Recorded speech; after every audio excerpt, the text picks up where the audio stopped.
hello लोगोफोर बरायबाय बड' जब info अफिशियेल YouTube चेनेलाव दा लोगोफोर गोबावथार जाबायमोन आसाम पुलिसनि आपडेट लाबोया दा गोबां कमेन्ट्सबो खालामगासिनो दङ रिजाल्टआ माब्ला मोनगोन आरो लोगोसे सोर्सनिफ्राय मिथिनाय बादिब्ला भेरिफिकेसना मानि थाखाय जादों दा बेखौनो जों बेयाव कभार खालामनो लादों नोंथांमोनाबो बयबो जायफ्रा आसाम पुलिस केन्डिडेट कमेन्ट्स खालामनो हागोन मा जादों जामाराखै दा रिजाल्ट मानो दाबो होआखै बेनि सायाव गोबां कमेन्ट्स फैदोंमोन आरो जोंहा सिएमआ बुंनाय बादिब्ला लोगोफोर बेनो जाबाय रिजाल्टखौहाय जुलाइ दानावनो होगोन होनना बुंदोंमोन आरो लोगोसे जुलाइआवनो साख्रि होगोन होनना बुंदोंमोन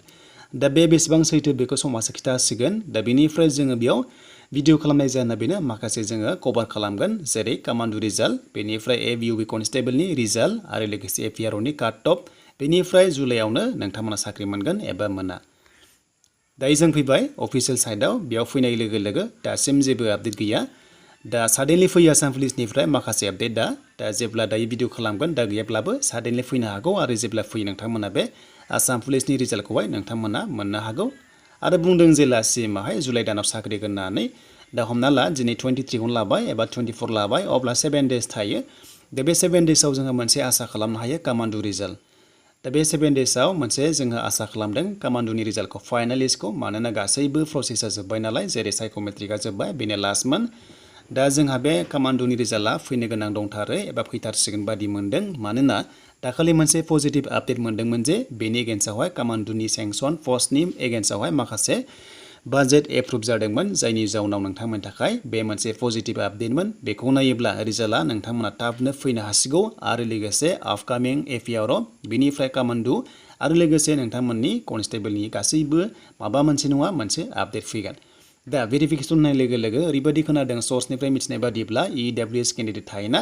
बैसोरनि माखासे सार्टिफिकेटआ नंमारगौना नंमारा बिनि सायावहाय नायदों जानांगौ एबा बिजिरनाय जादों जानांगौ जेरै आसाम पुलिसाव एबिइउबियावहाय कम्पिउटार सार्टिफिकेटनि थाखाय भेरिफिकेसन जादोंमोन ना थिग बेबादिनो जादों जानांगौ बेखायनो एसे लेट जादों